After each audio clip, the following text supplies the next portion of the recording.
a lot of the trees that don't end up making it grew in the wrong place, or they were planted in the wrong way. When you're choosing a tree, you have a few choices. You can have a balled and burlap tree, but when they dig those out of the ground, you end up losing up to 90% of the tree's original root mass. Or you can go with a bare root tree, but a lot of the times they've been cut off. The way that they're harvested is unique to them and to the nursery that grows them. Won't go into it in too much detail. But what if you could just harvest your own tree right from your own yard? This is a balsam fir.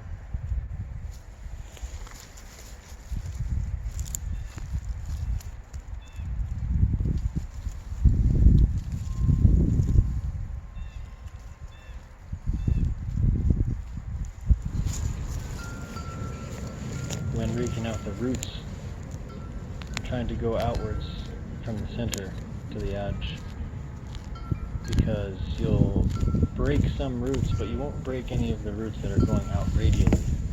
You might break some of the roots that are crossers. It's kind of an idea that I got from bonsai practitioners.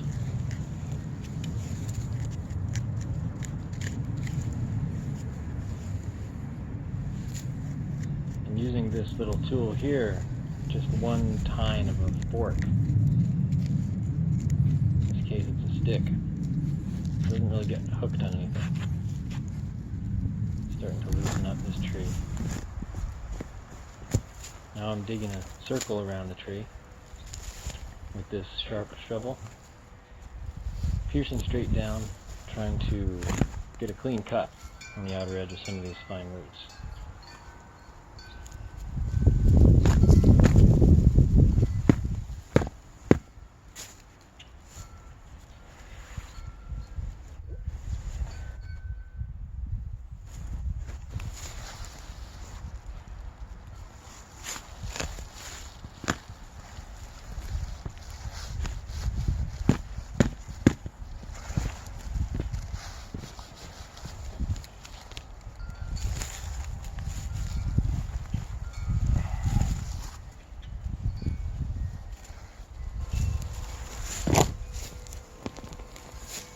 Now I'm digging a wider ring around the outside of the first ring to create a trench around the tree.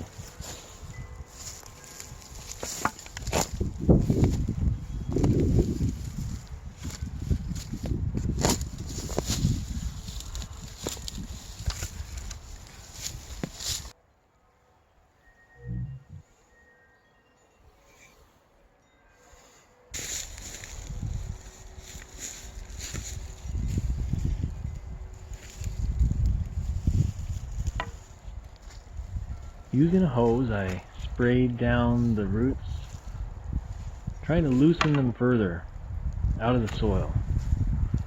Made it pretty muddy and slippery in my work area.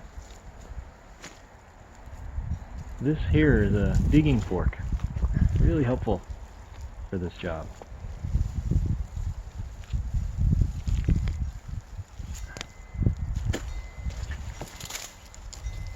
One thing that I learned during this process is it's important to commit to taking care of these roots.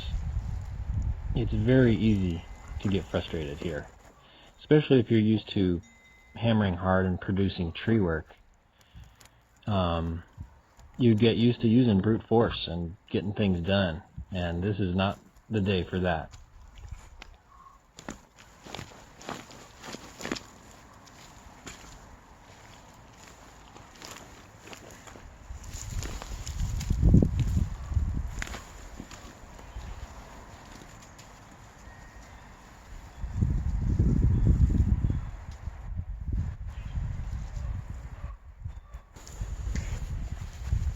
If you're raking outwards from the center, then you're only going to be you're going to break a little bit of root, but the only roots you're going to break are the crossing roots anyway, which aren't that healthy for the tree.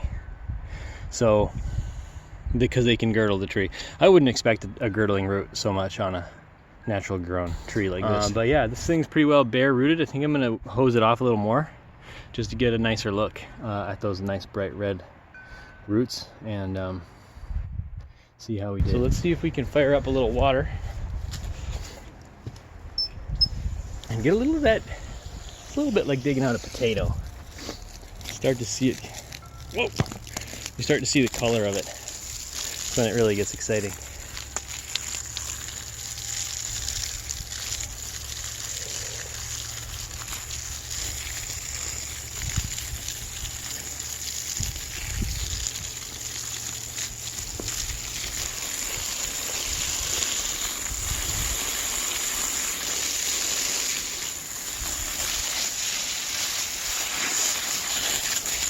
So I've got to make sure I get some soil back in these cavities here as I plant it, which means I need dry soil. Can't really do it with wet soil. Wet soil will get bunched up, and there we go.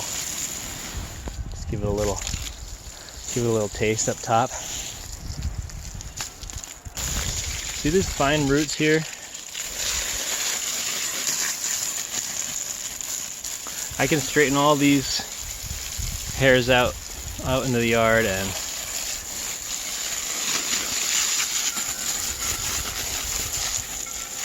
you're out of your mind if you think this tree is gonna be sad about that. I don't see any major breakage down here.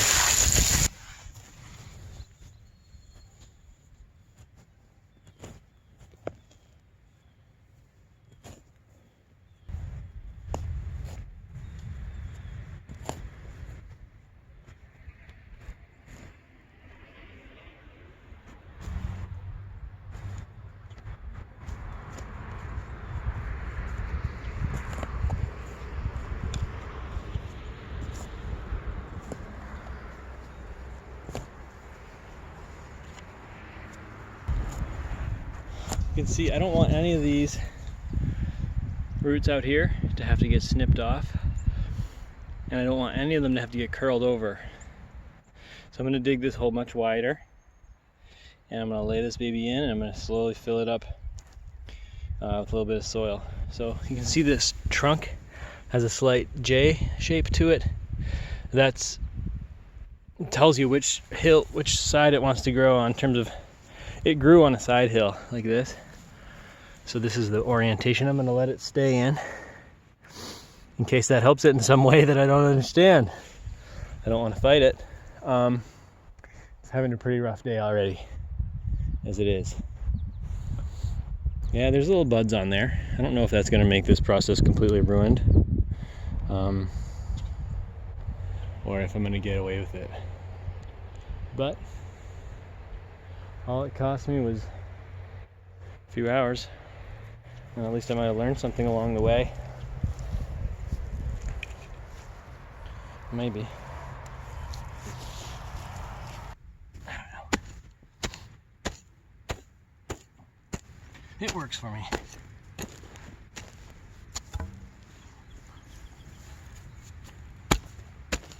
I'm hitting a couple of roots in here, but those are from the dead trees that are already gone.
Well, I'm not too happy about this one.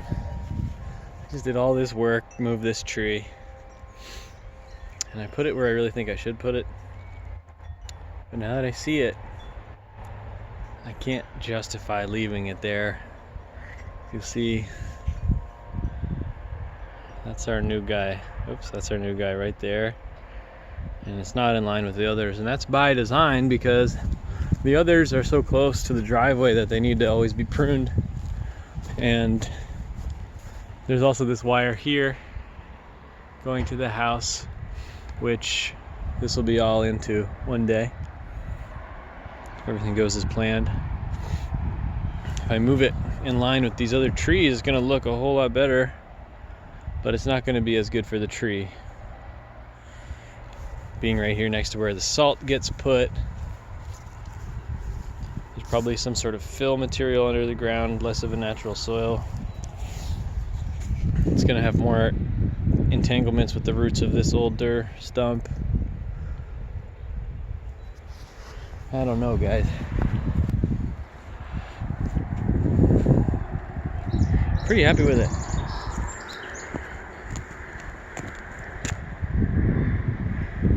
There are stakes here. I put stakes in. These are ready to go. These are pounded in deep and they have a little notch in them to be able to tie a string to. So it's pretty windy right now. And the thing is standing up decently well. So yeah, but I'm ready to put stakes or to tie it down in 3 places if it really seems to need it. I try to avoid it, I guess, because you may hamper the tree's own ability to. Here's a little gust of wind. You can check out how it moves in it.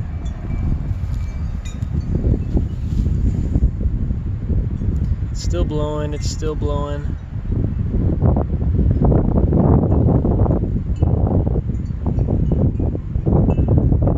See that? It just moved more.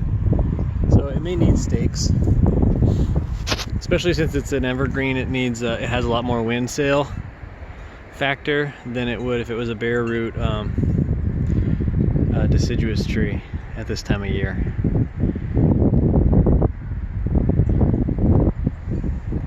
It's got a little lean uphill after all this wind. I may do that.